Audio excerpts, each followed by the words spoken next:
राधे राधे। आज आप सुनेंगे चौथ माता की कहानी। इस कहानी को हर महीने की चौथ के व्रत के समय कहीं व सुनी जाती है और इसके बाद गणेश की कहानी सुनी जाती है। चौथ माता की कहानी।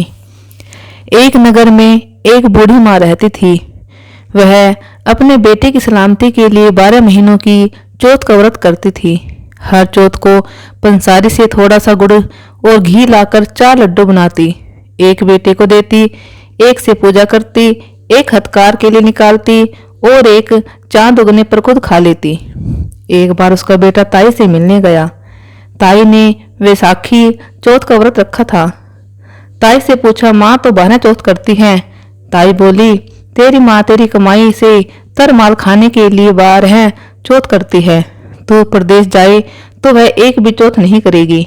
लड़की को लगा ताई सच कह रही है।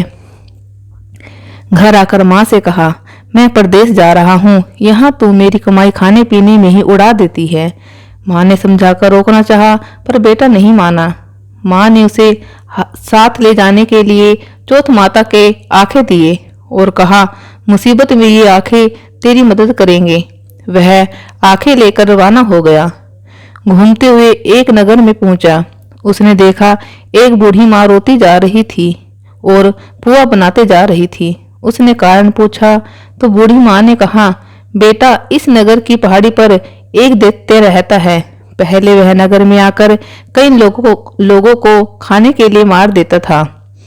अब राजा हर घर से एक आदमी दैत्य के पास भेजता है और आज मेरे बेटे की बारी है, इसलिए रो रही हूँ और उसी के लिए पुए बना रही हूँ। वह बोला, तू पुए मुझे खिला दे, तेरे बेटे की जगह मैं चला जाता हूँ। बूढ़ी माँ ने खीर पुए उसे खिला दिए। खा पीकर वह सो गया।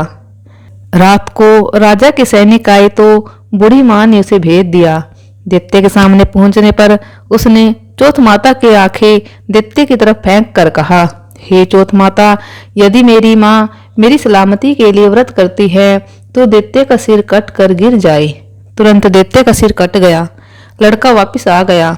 राजा ने उसे उपहार देकर विदा किया। चलते हुए एक दूसरे राजा के नगर में पहुंचा। इस राज्य में आवा तभी पकता था जब एक इंसान की बलि दी जाती थी। सिपाहियों ने उसे पकड़कर आवे में चुन दिया। लड़के ने आंखें आवे में डाले और कहा, हे चौथ माता, यदि मेरी माँ मेरे लिए व्रत करती है तो आवा मेरी बलि लिए बिना ही झट से पक जाए। आवा तुरंत पक गया। आवे में से मिट्टी की जगह सोने चांदी के बर्तन निकले। अंदर से लड़का बोला, बर्तन धीरे धीरे निकालना, मुझे लग नहीं जाए। राजा ने उसे निकलवाया और पूछा, इस आवे से तुम बच कैसे गए? लड़के ने बताया कि उसकी माँ चौथ माता का व्रत करती है, व्रत के कारण ही वह बच पाया। राजा को विश्वास नहीं हुआ। उसने एक चांदी की सुराही मंगवाई और कहा कि सुराही की नली से निकल कर दिखाओ, तभी मुझे विश्वास होगा। लड़के ने चौथ माता को याद करके आंखें सुराही में डाले और कहा, मैं भंवरा बनूं, सुराही से निकलूं। लड़का भंवरा बनकर सुराही से निकल गया। राजा ने खुश होकर राजकुमारी की शादी उसके साथ करवाई और सभी लोगों को चौथ माता का व्रत करने को कहा। उसे माँ की याद आई। उसने राजा के पास जाकर खुद के नगर जाने की इच्छा जाहिर की। राजा ने रथ, घोड़ा, हाथी और खूब सारा दान दहेज देकर उन्हें विदा किया। चौथ के दिन अपने नगर पहुंचा। वह अकेला पंसारी के यहाँ माँ का इंतजार करने लगा। सोचा, चौथ है तो माँ यहाँ जरूर आएगी। थोड़ी देर बाद लकड़ी टेकती हुई माँ आती दिखी। उसकी माँ की आंखों में जाले आने के कारण दिखना कम हो गया था। लड़के ने जानबूझकर अपना पैर लकड़ी से लगा दिया। कहने लगा, बल रे पूत, काटी मेरे पैर के लगा दी। माँ ने उसे नहीं पहचाना। कहने लगी, भैया मुझे चाहे कितनी गाली निकालो पर मेरे बेटे को कुछ मत कहना।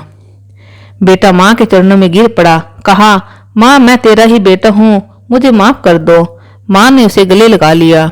नगर के लोगों ने विश्वास नहीं किया कि वह उसी का बेटा है। बूढ़ी माँ ने चौथ माता को याद करके कहा, हे चौथ माता, यदि मैं अपने बेटे के लिए व्रत करती हूँ तो मेरे सतन में दूध भर जाए और उसकी धार मेरे बेटे के मुंह में गिरे। माँ के स्तन से दूध की धार निकलकर बेटे के मुंह में गिरने लगी। लोग चौथ माता की जय जयकार करने लगे। उस नगर के सभी लोग चौथ माता का व्रत करने लगे।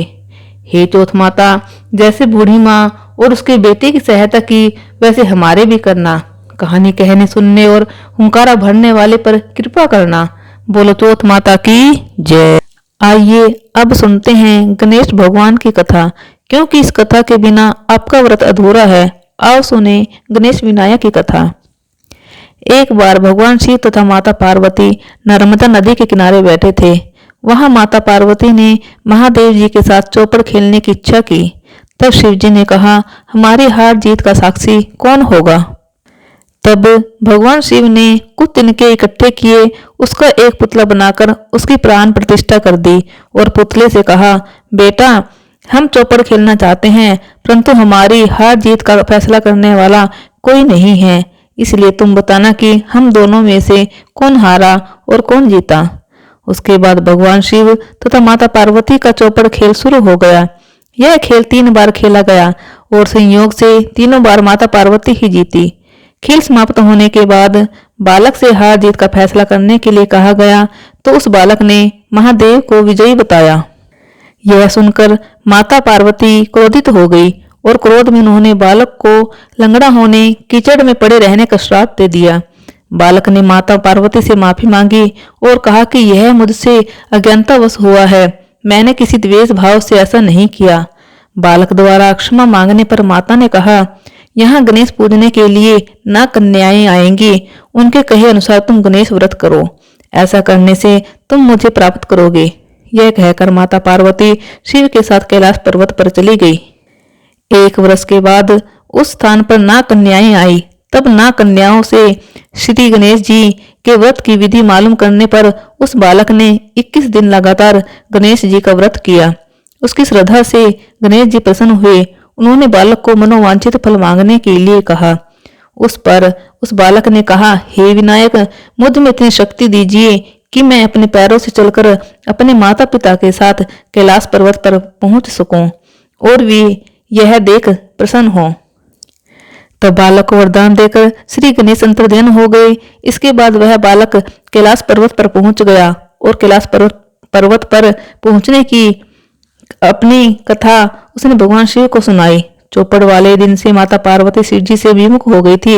अतः देवी के रुष्ट होने पर भगवान शिव ने भी बालक के बताए अनुसार 21 दिनों तक श्री गणेश का व्रत किया। इस व्रत के प्रभाव से माता पार्वती के मन से भगवान शिव के लिए जो नाराजगी थी वह समाप्त हो गई। तब यह व्रत विधि भगवान शंकर ने माता पार्वती को बताई। यह सुनकर माता पार्वती के मन में भी अपने पुत्र कार्तिकेय से मिलने की इच्छा जागृत हुई। तब माता पार्वती ने भी 21 दिन तक श्री गणेश का व्रत किया तथा दूर्वा, फूल और लड्डुओं से गणेश जी का पूजन अर्चन किया। व्रत के 21वें दिन कार्तिकेय स्वयं माता पार्वती जी से आ मिले। उस दिन से श्री गणेश चतुर्थी का यह व्रत समस्त मनोकामनाओं की पूर्ति करने वाला व्रत माना जाता है। इस व्रत को करने से मनुष्य के सारे कष्ट दूर होकर मनुष्य को समस्त सुख सुविधाएं प्राप्त होती है। ओम श्री गणेशाय नमः।